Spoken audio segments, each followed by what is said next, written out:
Mis hermanos, Dios les bendiga. Feliz noche. Sean bienvenidos a una clase más de la Palabra de Dios. Amén. Sean bienvenidos todos nuestros amigos y hermanos que están conectados y los que van a escuchar este mensaje. Vamos a orar para que Dios dirija el estudio de su palabra. Vamos a invocar el nombre de nuestro Dios. Así que vamos a orar, hermanos. Oremos. Bendito Señor que estás en el cielo, santificado sea tu nombre. Te damos gracias, Señor, porque nos permites una noche más poder presentar tu palabra. Bendice a tus hijos que van a escuchar este mensaje, que podamos ser edificados, que podamos ser llenos de tu Espíritu Santo y de tu palabra, y así, Señor, poder prepararnos para tu pronto regreso. Ayúdalos, Señor, a entender este tema y poder guardarlo en nuestro corazón. Te lo suplicamos en el nombre de Jesús. Amén. Ok, hermanos, Dios les bendiga. Quiero que tomen sus Biblias porque vamos a profundizar en ella. La conferencia se llama, o el seminario se llama, El Santuario y la Verdad Presente. En esta noche vamos a estudiar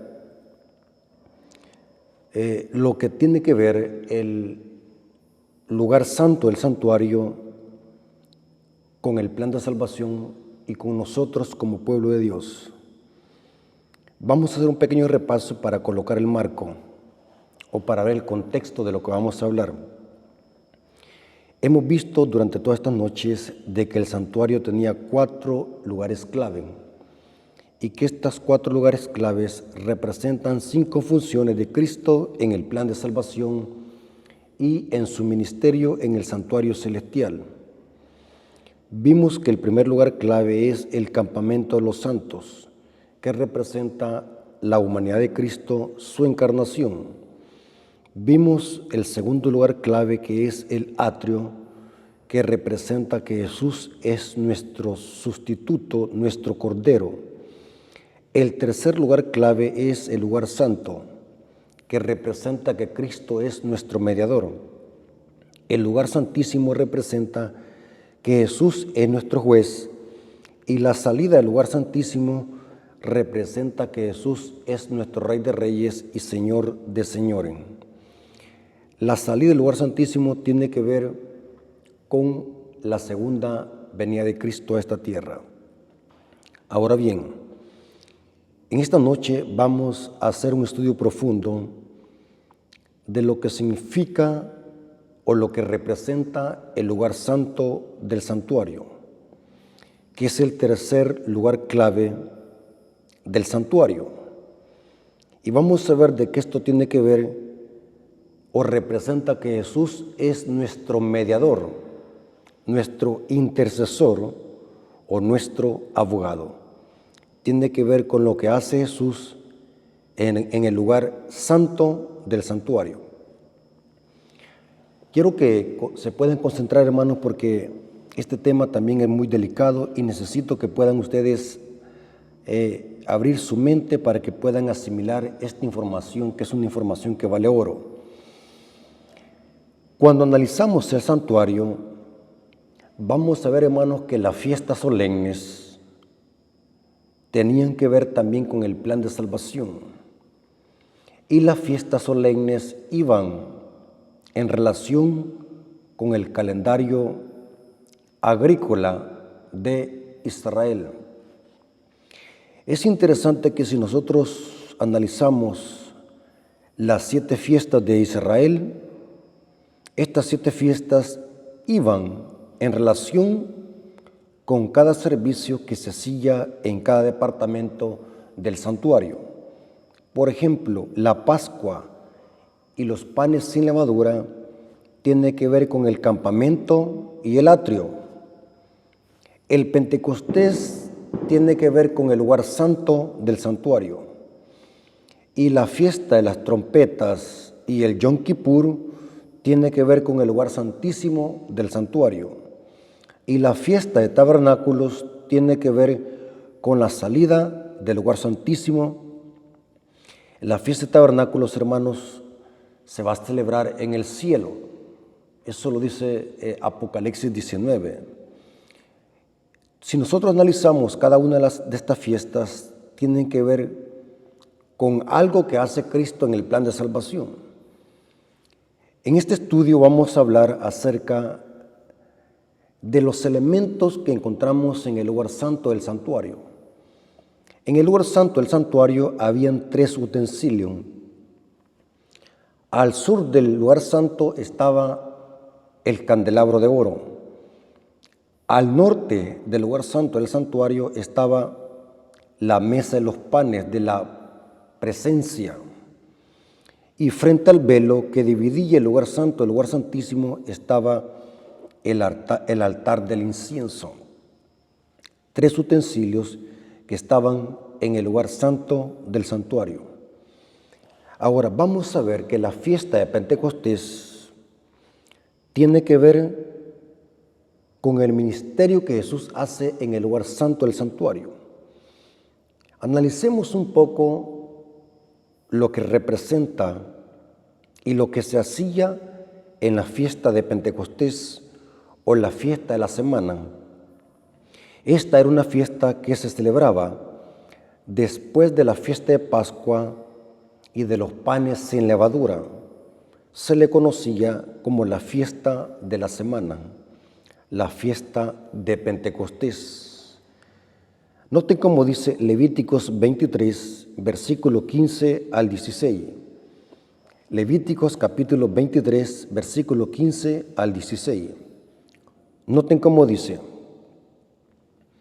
y contaréis desde el día que sigue, está hablando del día de reposo de la fiesta de los panes sin levadura, y contaréis del día que sigue al día de reposo, desde el día en que ofrecisteis la gavilla de la ofrenda mecida. 7 semanas cumplidas serán. 7 semanas equivale a 49 días, porque el 50 días es que caía el Pentecostés. Por eso es que se le conoce como el Pentecostés, porque la palabra penta significa 50. 7 semanas cumplidas serán hasta el día siguiente del 7º día de reposo, contaréis 50 días. Entonces ofreceréis el nuevo grano a Jehová. Interesante. La fiesta de Pentecostés iniciaba o se hacía 50 días, o sea, los 50 días se empezaban a contar desde el día de reposo de la fiesta de los panes sin levadura. 50 días, a los 50 días caía la tercera fiesta, que era el Pentecostés. 50 días, o conocido como la fiesta de la semana. Ahora, es interesante que la fiesta de Pentecostés es una profecía que nos presenta el ministerio sacerdotal de Cristo en el santuario celestial, especialmente en el lugar santo del santuario. ¿De qué manera la fiesta de Pentecostés se cumplió con Cristo? Y cómo la fiesta de Pentecostés nos dice el momento exacto en que Cristo iba a iniciar su obra ministerial en el santuario celestial. La Pascua se cumplió con Cristo cuando murió en la cruz como Cordero Pascual, entre las 2 tardes. La fiesta de los panes sin levadura se cumplió cuando Cristo resucitó, presentó los primeros frutos de la gavilla. Son los justos que resucitaron con Cristo después de que Jesús resucitó. Esos fueron como trofeos que Cristo presentó delante del Padre. Ahí se cumplió la Pascua y la fiesta de los panes sin levadura. Ahora viene la tercera fiesta, que es el Pentecostés. ¿Cómo se cumplió en la profecía el día del Pentecostés o la fiesta de Pentecostés? Hermanos, quiero que se concentren, hermanos, porque necesito que se concentren. Porque estos hermanos no son sermones. Un hermano me dijo, hermano, ¿y usted por qué no predica 15 minutos? Porque hay hermanos que les encanta que uno predique 15 minutos. Por eso es que nunca salen de la ignorancia. Hermanos, esto no son meditaciones, no son sermones light, son clases profundas de Biblia. Por eso es que, hermanos, necesito que haya tiempo para poder explicar esta clase de temas que tienen que ver con el santuario. Son temas delicados, son temas profundos. ¿De qué manera el Pentecostés se cumplió con Cristo? Noten qué interesante. Después de que Jesús resucitó y presentó los primeros frutos, estuvo con los discípulos 40 días. Inclusive los evangelios dicen de que cuando Jesús resucitó, María Magdalena quería abrazarlo.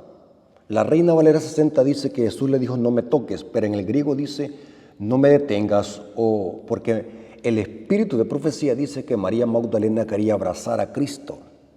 Estaba alegre porque había visto el Maestro. Y Cristo le dice, no me detengas, porque tengo que subir a mi Padre. Cristo subió donde el Padre y presentó los primeros frutos de esa cosecha. Y eso se le conoce como la fiesta de los panes sin levadura. Estos mártires que resucitaron con Cristo, dice el Espíritu de profecía que cuando Cristo ascendieron también con Cristo y lo iban escoltando. Eso lo dice el libro deseado a todas las gentes. Pero es interesante que Jesús, después de que resucitó, estuvo con los discípulos 40 días. Hechos capítulo 1, versículo 3. El historiador Lucas dice así, Hechos 1:3 dice, a quienes también después de haber padecido, se presentó vivo con muchas pruebas indubitables, apareciéndoseles durante 40 días, hablándoles acerca del reino de Dios.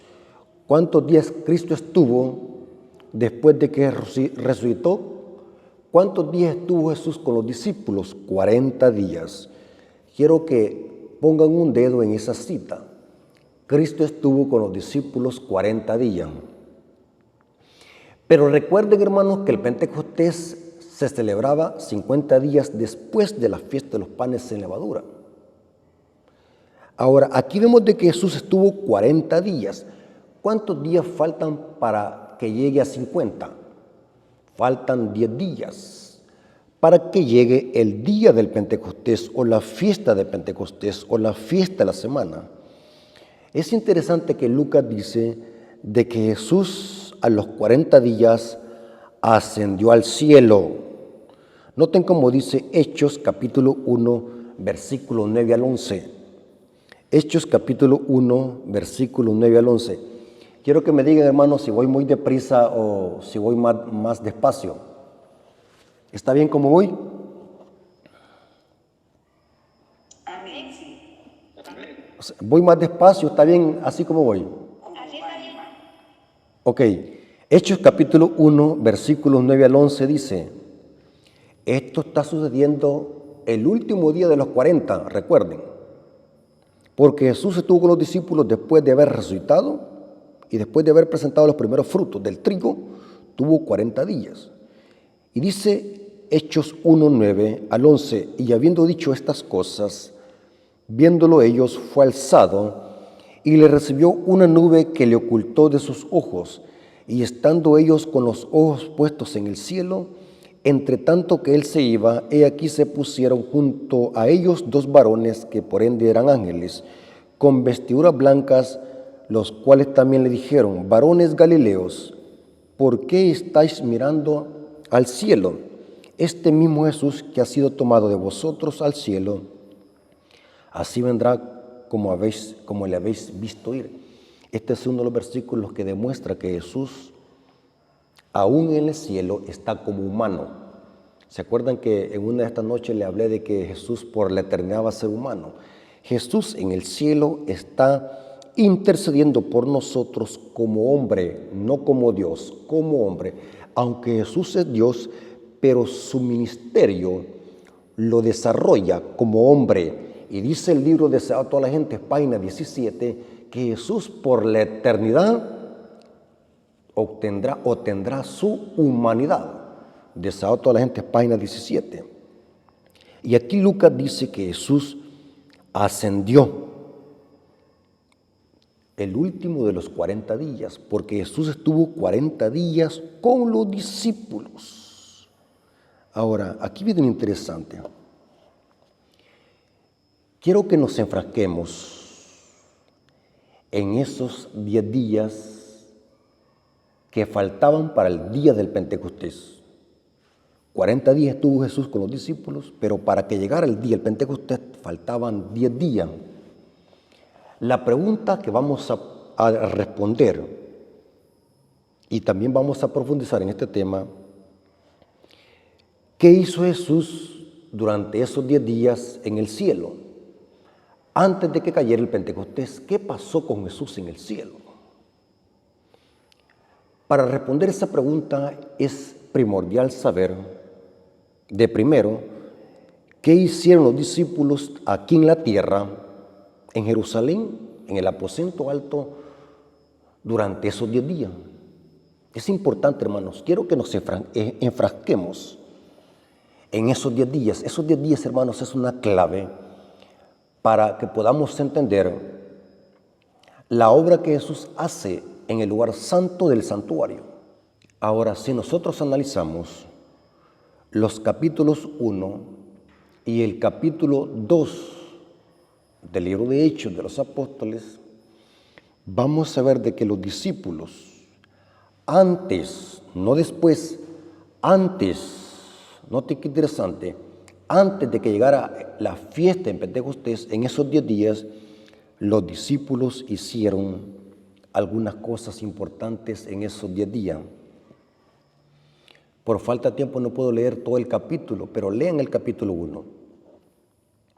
En el capítulo 2 encontramos la fiesta de Pentecostés, pero antes de la fiesta, en esos 10 días que faltaban para la fiesta de Pentecostés, ¿qué hicieron los discípulos? Porque esa es la base para poder entender qué hizo Jesús también en el cielo durante esos 10 días. Noten que vamos a profundizar. El capítulo 1 de Hechos nos presenta que los discípulos durante esos 10 días hicieron por lo menos 3 cosas. Los discípulos eligieron al sucesor de Judas. Y dice la Biblia que eligieron a Matías. Porque para que llegase el día del Pentecostés tenía que estar completo el círculo de los 12. Porque 11 no es símbolo del pueblo de Dios. 12 sí es símbolo del pueblo de Dios. El número 12 representa a la iglesia, la calidad del pueblo de Dios. Así que para los discípulos, para los apóstoles, era sumamente importante elegir al sucesor del traidor de Judas. O sea, el traidor de Judas tenía que ser relevado. Y dice la Biblia que eligieron a Matías. Ahora el círculo de los 12 estaba completo. ¿Qué otra cosa los discípulos hicieron durante esos 10 días? Dice el capítulo 1 del libro de Hechos que los discípulos humillaron sus almas. Si nosotros vemos cómo los discípulos pasaban en pleitos, así como pasa hoy en la iglesia, hermanos que pasan en pleitos, criticando, acusando, hablando mal del prójimo. Los discípulos antes pasaban solamente en pleito. Pero es interesante que antes de que viniera el día del Pentecostés, los discípulos humillaron sus almas, se vaciaron del ego, ese resentimiento que había entre unos a otros, esa envidia, ese recelo, desapareció de los discípulos. Y dice Hechos 1:14 que los discípulos dice que estaban todos unánimes, porque la condición para que cayera el derramamiento del Espíritu Santo en el día del Pentecostés, el requisito era vaciarse de ego, porque algo que esté lleno de ego no puede ser lleno. Un vaso para que sea lleno tiene que antes estar vacío. y los discípulos fueron vaciados de ego, se humillaron durante esos 10 días. ¿Saben qué otra cosa hicieron los discípulos durante esos 10 días? Estudiaron las profecías concernientes a el Mesías y su sufrimiento. Durante esos 10 días, los discípulos, aparte que escudriñaron su corazón, dice que les dio un gran deseo de conocer las profecías y empaparse de profecías, esperando que llegase el día de Pentecostés. Terrible, hermanos, es terrible. Hermanos, noten lo que dice el espíritu de profecía, lo que hicieron los discípulos durante esos 10 días. Esto está en el libro de Hechos de los Apóstoles, escrito por Elena de Guay, en la página 29, párrafo 3. Noten lo que dice Hechos de los Apóstoles, página 29, párrafo 3. Hermanos, anoten esta información. Noten cómo dice: mientras los discípulos esperaban el cumplimiento de la promesa. ¿Cuál promesa? Cristo les dijo: esperen aquí en Jerusalén, esperen, no se muevan hasta que venga la promesa. Y dice: humillaron sus corazones con verdadero arrepentimiento. Noten que esa rivalidad, hermanos, que había entre los discípulos, quién iba a ser el mayor, ese pleito, hermanos, es terrible. Hermanos, oigan bien lo que les voy a decir, hermano. Así como estamos como iglesia metiendo cizaña en pleitos, criticando al prójimo, levantándole chismas al prójimo, mordiendo al prójimo, así no vamos a poder recibir la lluvia tardía. Es imposible. Porque para que recibamos la lluvia tardía, el segundo Pentecostés de Apocalipsis 18, también el pueblo de Dios tiene que vaciarse de ego, de envidia, de pleitos. Tenemos que estar unánimes como los discípulos antes que viniese el día del Pentecostés. Lean lo que dice Hechos 1:14. Dice que, bueno, leámoslo para que no vayan a decir: este hermano Rafael, este es un chismoso que le gusta andar inventándose cosas. Porque hay muchos hermanos que creen de que uno cuando predica se inventa cosas. Hechos 1:14 dice así. Noten cómo estaban los discípulos. Hechos 1:14 dice: todos estos perseveraban unánimes. ¿Cómo estaban? Unánimes en oración y ruego, con las mujeres y con María, la madre de Jesús, y con sus hermanos. Estaban unidos. Y dice Elena de Guay, dice: confesaron su incredulidad al recordar las palabras de Cristo que les había hablado antes de su muerte. Entendieron más plenamente su significado. Fueron traídas de nuevo a su memoria verdades que habían olvidado y las repetían unos a otros. Se reprocharon a sí mismos el haber comprendido tan mal al Salvador. O sea, tuvieron un examen de conciencia, reexaminaron las profecías y vieron cuán equivocados estaban. Y noten cómo dice la página 30 y el párrafo 2 del mismo libro. Dice: estos días de preparación, de los 10 días, está hablando de los 10 días, estos días de preparación fueron días de profundo escudriñamiento del corazón. Los discípulos sentían su necesidad espiritual y clamaban al Señor por la santa unción que los había de hacer idóneos para la obra de salvar almas. No pedían una bendición simplemente para sí. Estaban abrumados por la preocupación de salvar almas. Noten, hermanos, si nosotros estuviéramos ocupados en salvar almas, no tuviéramos tiempo para andar sirviendo de cizaña y andar metiendo pleitos en la iglesia. Estuviéramos tan ocupados que nuestra mente estuviera en una sola misión, todos unánimes, preocupados por la salvación de las almas y con una sola misión de predicar el Evangelio. Esto pasó con los discípulos. Noten, hermanos, qué conversión tuvieron, cómo cambiaron. Después de que andaban, mire, el hijo del trueno, gente violenta, los hijos del trueno, que más después se le llamó a Juan el discípulo del amor, hombre violento que le llamaban los hijos del trueno. El apóstol Pedro, que no le podían decir nada, que iba sacando el machete. Terrible, hermanos. Eran hombres rivales, los discípulos. Pero en estos 10 días ellos ya habían cambiado por completo. Reflejaban el carácter de Cristo. Noten, hermanos, o sea, estos 10 días no los ocuparon, hermanos, para estar durmiendo en una cama. No los ocuparon, hermanos, para estar viendo novelas, voy a dramatizar, o viendo películas, o ocupando la mente en otras cosas que no eran necesarias para la santificación del alma. Los discípulos se enfrascaron en purificar sus almas para que sus vidas estuvieran preparadas para recibir la unción del Espíritu Santo. Y dice, estaban abrumados por la preocupación de salvar almas. Comprendían que el Evangelio había de proclamarse al mundo y demandaban el poder que Cristo había prometido. ¿Se dan cuenta, hermanos, qué hicieron los discípulos durante esos 10 días? Elegir al sucesor de Judas, humillaron sus almas y estudiaron nuevamente las profecías que ellos antes las habían mal comprendido. Interesante. Ahora bien, aquí va la otra parte del tema. Quiero que se concentren, hermanos, porque estos temas son demasiado profundos, hermanos. Son demasiado profundos. ¿Qué pasó con Jesús durante esos 10 días? Muy buena pregunta.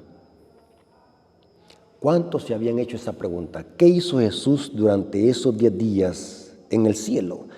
Antes que viniese el día del Pentecostés. ¿Qué pasó con Jesús? ¿Será que Jesús se fue a acostar en una hamaca? ¿Será que Jesús se fue a sentar directamente al trono del Padre, donde estaba antes? ¿Qué hizo Jesús? Saben, hermanos, que la Biblia tiene la respuesta. Y les voy a leer la Biblia, hermanos, donde dice eso. ¿Qué hizo Jesús? Hermanos, para entender lo que Jesús hizo durante esos 10 días antes del Pentecostés, es necesario ver la tipología que viene del santuario. Recuerden, hermanos, que el santuario terrenal era una copia del original. Eso lo vimos en la primera noche. O sea, si queremos entender el ministerio de Jesús en el santuario celestial, primero tenemos que conocer el tipo y el símbolo. Ahora, es interesante que la tipología del santuario nos dice que los sacerdotes y los sumos sacerdotes, antes de iniciar su ministerio en el santuario celestial, en un año litúrgico, dice que Moisés vestía a los sumos sacerdotes con una ropa especial que usaban solamente los sumos sacerdotes. Y cuando después que habían sido investidos por Moisés, ahora eran ungidos para que empezaran su ministerio en el santuario terrenal. Esto lo dice Levíticos 8, versículos 6 al 12. Noten lo que hizo Moisés con Aarón y sus hijos. ¿Quién era Aarón? Era levita, sumo sacerdote, junto con sus hijos Nadab y Abiú, que más tarde fueron muertos por ser apóstatas. Pero es interesante lo que hace Moisés con Aarón y sus hijos. Lean conmigo, Levíticos 8, versículos 6 al 12. ¿Lo tienen conmigo, hermano? Quiero que vayan leyendo conmigo, hermanos. Entonces Moisés hizo acercarse a Aarón y a sus hijos y los lavó con agua. Noten. Y puso sobre él la túnica. Noten. Primero son lavados. ¿Qué pasó con Cristo? ¿Qué representa el lavacro? Lo vimos en una clase anterior, que representa la muerte, sepultura y resurrección de Cristo. Y eso ocurrió en el atrio del santuario que representa el planeta Tierra. Y noten ahora cómo dice, y puso sobre él la túnica. Después que fueron lavados, ahora noten, Moisés los viste. y puso sobre él la túnica y le ciñó con el cinto. Esto, hermanos, es la vestimenta de los sumos sacerdotes. Le vistió después el manto y puso sobre él el efod y lo ciñó con un cinto el efod y lo ajustó con él. Luego le puso encima el pectoral. El pectoral, hermanos, era tipo como una lámina que el sumo sacerdote llevaba en el pecho, y sobre esa lámina estaban las 12 tribus de Israel representados por cada piedra, 12 piedras. Y sobre los extremos superiores del pectoral estaban otras 2 piedras que se le llamaban el Urín y el Tumín. Por falta de tiempo no puedo explicarles en una forma profunda qué simboliza el Urín y el Tumín. Pero eran 2 piedras que estaban en el extremo superior del pectoral. Pero en el centro del pectoral estaban 12 piedras que representaban a las 12 tribus de Israel, que más tarde llegaron a representar a los 12 apóstoles del Cordero. Por eso era bien importante, hermanos, que los 12 estuvieran completos antes que viniese el día del Pentecostés. Y noten cómo dice: luego le puso encima el pectoral y puso dentro del mismo el Urín y el Tumín. Después puso la mitra sobre su cabeza y sobre la mitra enfrente puso la lámina de oro, la diadema santa, como Jehová había mandado a Moisés. Y tomó Moisés el aceite de la unción. Noten, hermanos, después de que Moisés viste a Aarón y sus hijos con la vestimenta de sumo sacerdote, ahora cuando están vestidos, ¿qué es lo que hace? Moisés unge a estos sacerdotes con el aceite de la unción. Y tomó Moisés el aceite de la unción y ungió el tabernáculo y todas las cosas que estaban en él, y las santificó, y roció de él sobre el altar 7 veces, y ungió el altar y todos sus utensilios, y la fuente y su base, para santificarlos, y derramó del aceite de la unción sobre la cabeza de Aarón, y lo ungió para santificarlo, hermanos. Hermanos, ¿me están siguiendo, hermanos? ¿Están leyendo conmigo? Noten lo que hizo Moisés con estos sumos sacerdotes antes que iniciaran a oficiar en el santuario terrenal. Los vistió con una vestimenta especial y después los unge con aceite y los unge en la cabeza y después unge todos los utensilios que tenían que ver con el santuario. Hermanos, ¿saben qué significa esto, hermanos? Escuchen lo que voy a decir, hermanos.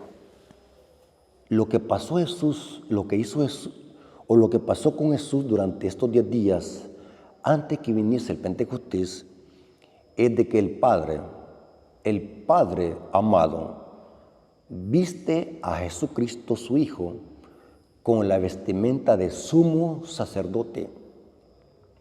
Durante esos 10 días, el Padre vistió a Cristo con la vestimenta que usan los sumos sacerdotes. Según el libro de Hebreos, ¿cómo Jesús está vestido? Dice que es nuestro sumo sacerdote. Es interesante, hermano. Ahora, ¿qué pasó el último de esos 10 días? ¿Qué es lo que pasó? Según la tipología, ¿qué es lo que pasó?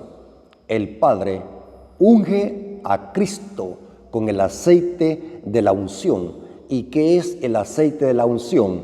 El Espíritu Santo. Y el Espíritu Santo fue tan potente cuando el Padre derramó el aceite sobre la cabeza de Cristo, y ese aceite fue tan potente que cayeron gotas. Y eso es lo que sucedió en el día del Pentecostés. Fueron gotas del aceite de la unción por el cual Cristo fue ungido. O sea que lo más importante en la fiesta de Pentecostés no fue lo que pasó aquí en la tierra, sino era lo que estaba pasando en el cielo. Cristo estaba siendo investido como sumo sacerdote y fue ungido. Y la respuesta fue que cayeron gotas del aceite que era del Espíritu Santo. ¿Cómo lo demostramos? Hechos capítulo 2, Cuando llegó el día del Pentecostés, ¿significa que se cumplieron los 50 días? Sí.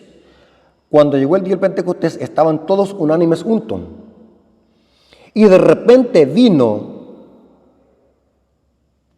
¿De dónde vino? Del cielo. O sea que algo estaba pasando en el cielo. Saben, hermanos, que muchos predicadores hablan sermones del Pentecostés, pero lo presentan solamente lo que pasó aquí en la tierra. Son pocos los que hablan de lo que estaba pasando en ese momento en el cielo. Y de repente vino del cielo un estruendo como de un viento recio que soplaba, del cual llenó toda la casa donde estaban sentados. Y se les aparecieron lenguas repartidas como de fuego, asentándose sobre cada uno de ellos. Noten que este viento recio vino del cielo, o sea que en el cielo estaba pasando algo. ¿Y qué era lo que estaba pasando? El Padre estaba ungiendo a Cristo y el aceite fue tan potente que cayeron gotas acá en la tierra, y esas gotas de ese aceite que representa el Espíritu Santo ungieron y capacitó a los discípulos para que iniciaran la predicación del Evangelio. Noten cómo dice Elena de White. Elena de White, en Hechos de los Apóstoles, página 31, párrafo 4. Hechos de los Apóstoles, página 31, párrafo 4 dice: la ascensión de Cristo al cielo fue la señal de que sus seguidores iban a recibir la bendición prometida. Habían de esperarla antes de empezar a hacer su obra. Cuando Cristo entró por los portales celestiales, fue entronizado en medio de la adoración de los ángeles. Por falta de tiempo, no puedo explicarles, hermanos, a qué capítulos y versículos Elena de White está haciendo un énfasis aquí. Apocalipsis 4 y Apocalipsis 5 nos presentan lo que pasó con Jesús cuando ascendió al cielo. O sea, el Pentecostés está en estricta relación con Apocalipsis 4 y Apocalipsis 5. Bueno, yo parece que tengo una clase en mi canal sobre eso, Apocalipsis 4 y Apocalipsis 5, donde hablo de los 24 ancianos que representan los habitantes de los otros mundos o los representantes de los mundos no caídos. Pero es interesante, hermano, que cuando Cristo entroniza al santuario, esperando que el Padre lo invistiera como sumo sacerdote, y después fue ungido. Y dice ella así, noten cómo dice: cuando Cristo entró por los portales celestiales, fue entronizado en medio de la adoración de los ángeles. Es una referencia a Apocalipsis 4 y Apocalipsis 5.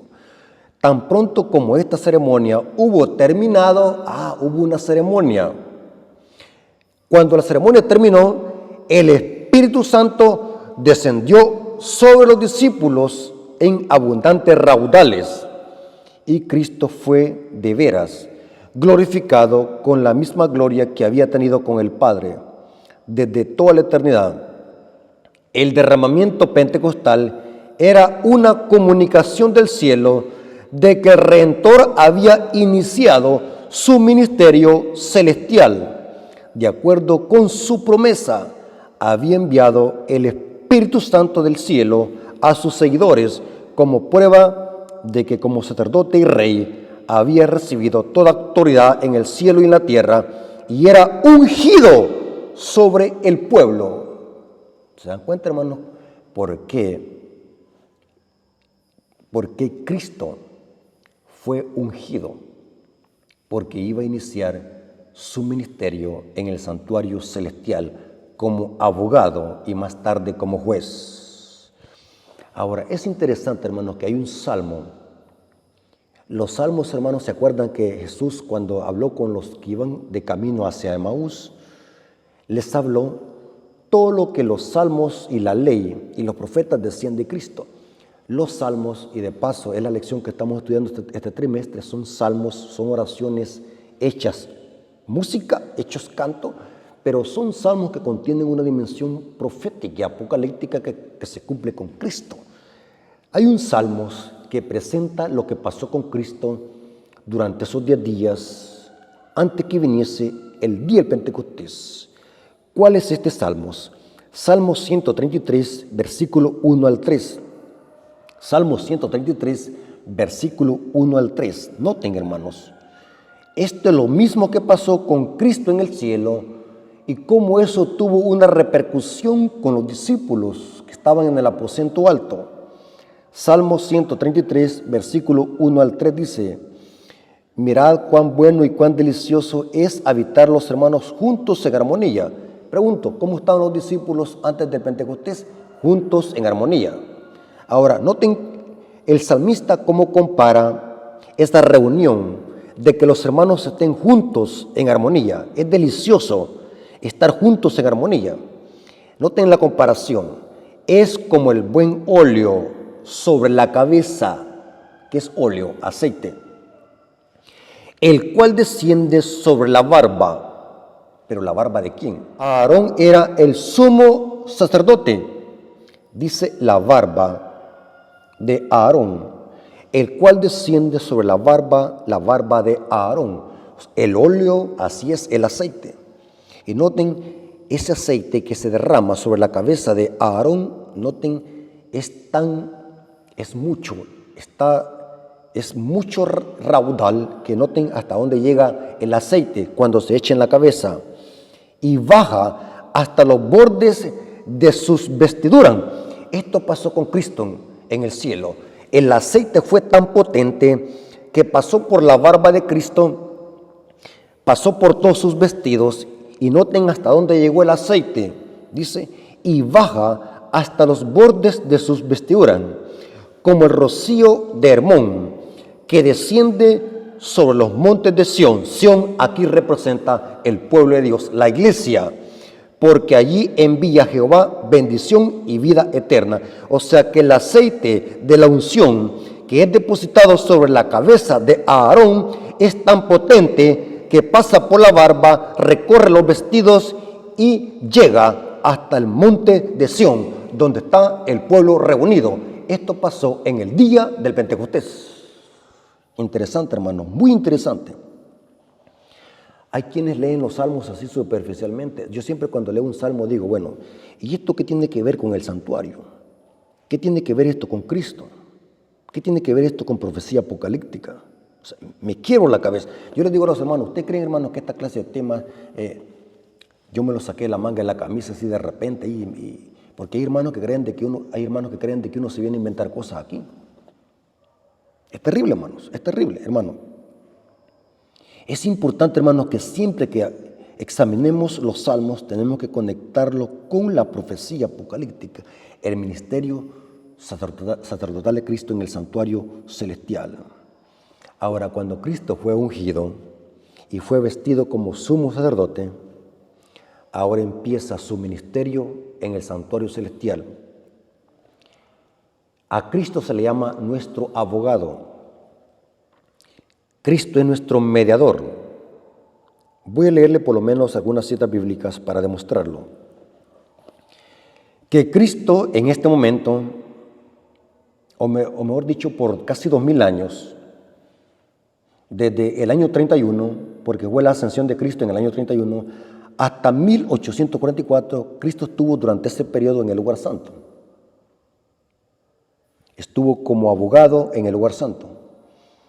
Y en el año de 1844, Cristo pasó del lugar santo al lugar santísimo. En el lugar santísimo vamos a ver mañana y pasado mañana que en el lugar santísimo Cristo se le añade otra función, y es la función de juez. O sea, la función de abogado no es que desaparece, sino que en el lugar santísimo se le añade la función de juez. O sea, Cristo es abogado y juez en el lugar santísimo. Pero en el lugar santo Cristo estuvo como nuestro mediador. 1 Timoteo 2:5.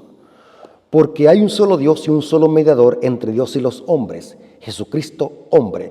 Hermanos, ¿quién está en el cielo como nuestro mediador? Es un hombre, no es un Dios. No es un Dios que media delante de otro Dios. Eso lo explicamos en un tema cuando hablamos de la naturaleza humana de Cristo. En el cielo está un hombre intercediendo por nosotros. Jesucristo, hombre. Hebreos 4, versículos 15 al 16. Noten lo que dice Hebreo. ¿Cómo se le llama a Cristo? Porque no tenemos un sumo sacerdote que no pueda compadecerse de nuestras debilidades. Si Cristo es nuestro sumo sacerdote, la pregunta es, ¿cómo se viste un sumo sacerdote? Como tal. Significa que en algún momento, entre su ascensión y antes que entrar al lugar santo, el santuario, el Padre tuvo que haberlo vestido con esa ropa. Y saben algo, hermanos, cuando hablemos del juicio investigador y de la instrucción de Azazel, vamos a ver de que cuando se cierre la puerta de la gracia va a haber otro cambio de ropa. El Padre le va a quitar las vestiduras sacerdotales a Cristo y lo va a vestir con vestiduras reales. Va a haber otro cambio de ropa. Cada vez que Cristo entra a un departamento del santuario hay un cambio de ropa y hay un silencio en el cielo. Cuando Cristo entró al lugar santo del santuario hubo un silencio en el cielo. Y cuando Cristo salga del lugar santísimo también va a haber un silencio como por casi de media hora, dice Apocalipsis 8. Pero ese es otro tema, hermanos, ese es otro tema. Yo les dije a los hermanos, que una semana es muy poco para que despedacemos el santuario, porque estos temas son profundos. Necesitaríamos por lo menos unos 6 meses para despedazar cada detalle del santuario.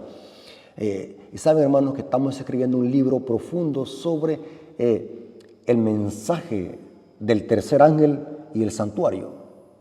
Un estudio profundo. Así que, hermanos, oren por eso, para que todo salga bien, para que podamos escribir un libro con material sólido y con sana doctrina, para que los hermanos se puedan empapar de pura doctrina, de puro alimento sólido.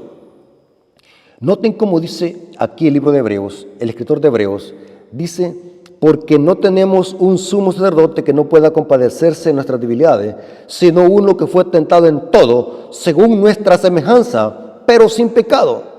Acerquémonos pues confiadamente al trono de la gracia para alcanzar misericordia y hallar gracia para el oportuno socorro, porque tenemos un sumo sacerdote que intercede por nosotros. Hebreos 7:25 dice así, por lo cual puede también salvar perpetuamente a los que por él se acercan a Dios, viviendo siempre para interceder por ellos. Romanos 8:34 dice así, ¿quién es el que condenará? Cristo es el que murió, mas aún el que también resucitó, el que además está a la diestra de Dios y que también intercede por nosotros. Hermanos, ¿saben, hermanos, por qué es importante predicar estos temas? Porque la Iglesia Católica, hermanos, lástima que no me va a caer ningún día para hablar acerca del cuerno pequeño, cómo pisotea el santuario y cómo echa la verdad por tierra, haciendo un análisis de Daniel 8, versículo 11 al 13, un análisis profundo de cómo el papado durante la Edad Media echó por tierra la verdad y pisoteó el santuario. ¿Sabe, hermanos, que el catolicismo romano, por eso, hermanos, oigan bien, hermanos, no le vayan a prohibir a nadie, tengan cuidado, no le vayan a prohibir a nadie que desenmascare el papado, porque la verdad presente tiene que ver con desenmascarar el papado y su falta de doctrina. Este sistema apóstata diabólico, dirigido por Satanás, estoy hablando del sistema, no de las personas, porque la mayoría del pueblo de Dios está en este sistema. Estoy hablando del sistema apóstata de falsa religión. Hermanos, este sistema apóstata ha creado falsas doctrinas que dice que en el cielo María intercede delante de su Hijo. O sea, según el concepto católico romano, hay 2 intercesores. Si queremos llegar a Cristo, tenemos que pasar por María. Según el concepto católico, María está intercediendo por nosotros en el cielo. Doctrina diabólica que ataca el ministerio sacerdotal de Cristo. Terrible, hermano. El concepto católico dice que en el cielo hay santos intercediendo por nosotros. Inclusive el credo católico dice la intercesión de los santos. Todas las falsas doctrinas de la Iglesia Católica atacan el santuario celestial, hermanos. Por eso es, hermanos, que hay que denunciar este sistema. Una vez me dijo un hermano Rafael, ¿y usted por qué habla tanto del papado? Yo me metí a su canal a ver sus videos y yo solamente hablando del papado, del catolicismo romano, de la bestia y la ramera. Y yo vengo y le respondo, hermano, le voy a decir, hermano, su comentario denota ignorancia bíblica. Si usted leyera las profecías de Daniel y Apocalipsis, donde quiera que nosotros leemos profecía daniélica y apocalíptica, vamos a encontrar a este sistema apóstata. En Daniel 2 al papado se le llama la mezcla de hierro y barro. En Daniel 7 se le llama el cuerno pequeño. En Daniel 8 se le llama también el cuerno pequeño, las dos Romas, tanto imperial como papal. En Daniel 11 se le llama el rey del norte y la abominación asoladora, como lo dijo Cristo en Mateo 24:15. Juan le llamó el anticristo. El apóstol Juan en Apocalipsis le llamó la bestia y la ramera. ¿Cómo es posible que nosotros vamos a estar ocultando este mensaje simplemente por no dañar a la gente? Jehová reprenda a esos hermanos que tienen esa mentalidad diabólica, que dicen de que predicar esta clase de temas no es evangelio. Ese evangelio, hermanos, tiene que ver con la verdad presente. Porque este sistema apóstata le ha hecho tanto daño a la verdad de Dios. Vayan a leer Daniel 8, versículo 11 al 13, léanlo. Dice que el cuerno pequeño se levanta contra Cristo, pisotea la verdad, echa el santuario por tierra y nosotros vamos a estar callados. ¿Cómo se pone a creer, hermano, que vamos a estar callados, hermano? Así que discúlpenme. Por eso es que les digo a los hermanos, en vez de recibo llamadas ahí a mi teléfono, hermano, queremos que venga a predicar aquí en mi iglesia. Me invitan de todo lugar a predicar. Iglesia Adventista del Séptimo Día. Y yo les digo a los hermanos, ustedes ya saben mi clase de temas que predico. Sí, hermano, ya sabemos qué clase de temas que predico. Queremos que los venga a predicar de este tema. Después no vayan a estar criticándome ni vayan a estar hablando. Este hermano Rafael Díaz predica muy fuerte, o me dañó la conciencia, o me dolió el corazón. No, estamos predicando temas de verdad presente que la gente necesita conocer, el mundo necesita conocer. Y no estemos esperando, hermanos, no estemos esperando que los testigos de Jehová prediquen este mensaje o que los pentecostales. Este mensaje ha sido entregado a nosotros como adventistas del séptimo día para que lo prediquemos. ¿Cuál es el miedo, hermanos? Ahora, para terminar, ¿por qué al tema se le llama el lugar santo y la santificación? Saben, hermanos, que el secreto de la santificación está en el lugar santo del santuario. Como decía la lectura bíblica, Dios nos pide ser santos como Él es santo. Pregunto, hermano, ¿podemos ser santos en esta tierra? Quiero que me contesten. ¿Podemos ser santos? ¿Qué dicen ustedes? ¿Sí o no? Sí. ¿Sí? Porque así lo dice la Biblia. Porque si usted me hubiera dicho no, entonces la Biblia miente, hay que romper la Biblia. Pero si Dios nos dice que podemos ser santos, hermano, ¿conocen ustedes a hombres que fueron santos en esta tierra y que vivieron una vida santa? Menciónenme uno. Sí, Enoc, Elías, ¿qué otro? Daniel, José. ¿Se puede vivir? Ahora, ¿Cristo vivió una vida santa? Sí, lo vimos en el tema. Ahora, ¿cuál fue el secreto de vivir una vida santa? ¿Cuál es el secreto para vivir una vida santa? Si según esta profecía del santuario, Cristo está en el santuario intercediendo por nosotros y haciendo una obra de juicio, ¿cómo debe de vivir la iglesia en esta tierra? Como una obra paralela a lo que Cristo está haciendo allá arriba. Esto lo encontramos en el lugar santo del santuario. El secreto de la santificación está en el lugar santo del santuario. Anoten esta información, hermano. ¿Cuántos utensilios habían en el lugar santo del santuario? 3. El candelabro de oro, ¿saben qué representa? Si nosotros queremos vivir una vida santa en esta tierra y tener sujeta nuestra naturaleza pecaminosa para que no se levanten deseos pecaminosos, es testificando. Si queremos ser victoriosos en nuestras luchas y en nuestras debilidades, testifique. Hermanos, un cristiano que no testifique es un cristiano muerto. Una iglesia que no testifique es una iglesia muerta. Bueno, no me lo crean a mí, hermano. Vámonos a Apocalipsis 3, versículo 1. Fíjese, ese versículo se me acaba de venir a la mente. Apocalipsis capítulo 3, versículo 1. ¿Lo tiene conmigo, hermanos? Apocalipsis capítulo 3, versículo 1.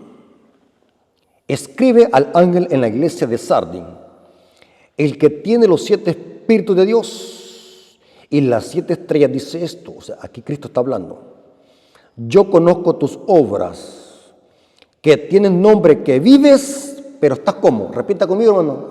Menciona la siguiente palabra. ¿Cómo está la iglesia? O sea que podemos ser miembros de la iglesia y estar muertos. ¿Qué dicen ustedes? ¿Podemos ser miembros de la iglesia bendita y estar muertos? Sí, sí. ¿Por qué razón, hermano? Oiga bien lo que les voy a decir. Un cristiano que no predique el evangelio, que no testifique, ¿por qué nuestras congregaciones están así de muertas? ¿Por qué nuestras congregaciones, los hermanos van a dormir a la iglesia como hay hermanos que solamente les hace falta llevar la hamaca y la cama? ¿Por qué nuestras congregaciones están muertas? Porque no estamos testificando. Eso representa el candelabro de oro, la testificación, la predicación del evangelio. La mesa y los panes representa el estudio de la palabra de Dios. Un cristiano que no estudia la Biblia es un cristiano ignorante y presa fácil del diablo. Yo les hago una pregunta. ¿Cómo Cristo hacía para revertir las tentaciones del diablo? Les decía, así dice mi pastor, así dice mi mamá, así dice mi abuelo. Hay cristianos que así dicen, así dice mi pastor, así dice el hermano Rafael Díaz. Yo le llamo a esas frases apóstatas. Hermano, mire, ¿qué opina de esto? Fíjese que a mí así me enseñaron, así me enseñó mi pastor. Son frases diabólicas. ¿Cómo respondía Cristo? Escrito está. O sea, un cristiano que no estudie nunca jamás va a poder vencer las tentaciones. La mesa de los panes representa el alimento de la palabra, estudiar. Un cristiano que tampoco se alimente con la palabra es un cristiano anémico, que tiene una anemia profunda, que representa el altar del incienso, que estaba frente al velo que dividía el lugar santo y el lugar santísimo. El altar del incienso representa la oración de los santos. Debemos de orar, hermanos. ¿Saben que Cristo Jesús tenía estos 3 ingredientes? ¿Por qué Cristo, hermanos, venció al diablo? ¿Verdad que porque era Dios? ¿Qué dicen ustedes? ¿Verdad que Cristo venció al diablo como Dios? ¿Se acuerdan el tema que estudiamos? No se le vaya a ocurrir decir esa palabra. Claro que Cristo es Dios, pero nunca vaya a decir Cristo venció al diablo porque era Dios. Cristo venció al diablo no porque era Dios, aunque lo es. Cristo venció al diablo porque en su vida no faltaba la oración, en su vida no faltaba la testificación y en su vida nunca faltó el estudio de la palabra. Y con esos 3 ingredientes Cristo se protegía de las tentaciones del diablo y por eso venció. Ahora, para terminar, hermanos, si ustedes leen cada promesa de las 7 iglesias, inclusive las 7 iglesias de Apocalipsis siguen el patrón del santuario. Las 7 iglesias las ubicamos en el candelabro de oro. Los 7 sellos los ubicamos en la mesa de los panes. Y las 7 trompetas lo ubicamos en el altar del incienso. Hermanos, Cristo Jesús, para poder vencer al diablo, hizo uso de estos 3 ingredientes. Y cada una de las iglesias hay una promesa: el que venciere, el que venciere, el que venciere. Significa que si Cristo nos dice que podemos vencer, significa que antes de que Jesús venga por segunda vez y antes de que cierre la puerta de la gracia, Cristo Jesús tendrá una generación de justos que habrán vencido el pecado y que reflejarán plenamente el carácter de Cristo. Hermanos, Dios les bendiga. Este tema, hermanos, lo hemos estudiado a grandes rasgos. Yo sé que es muy poco tiempo, pero espero que hayan entendido y que la honra y la gloria sea para nuestro Dios. Dios les bendiga. Amén, amén. Amén, amén, amén, amén, amén. Amén. Amén. Muchas gracias, hermano Rafael, por este maravilloso tema. Sin duda, el Señor lo ha utilizado como un instrumento de bendición para que la verdad llegue a nuestra vida. Gracias, hermano Rafael. Queremos extender la invitación a todos los que están conectados. y a los amigos y hermanos que ven y notan que alguien no se conectó, que pueda enviarle un mensajito de recordatorio, mándele el link. El día de mañana estaremos con la quinta noche, el juicio investigador. No se lo puede perder, estas noches son poderosas, así que quiero invitarles a que inclinemos el rostro e invitar al hermano Rafael que tenga la oración para despedirnos. Para usted es el tiempo, hermano. Oremos, hermanos. Gracias, Padre eterno, porque nos permitiste conocer más de tu palabra. Gracias, Padre, porque nos hablaste al corazón a través de tu palabra. Te pedimos, Señor, de que mañana podamos estar a la misma hora para escuchar tu palabra.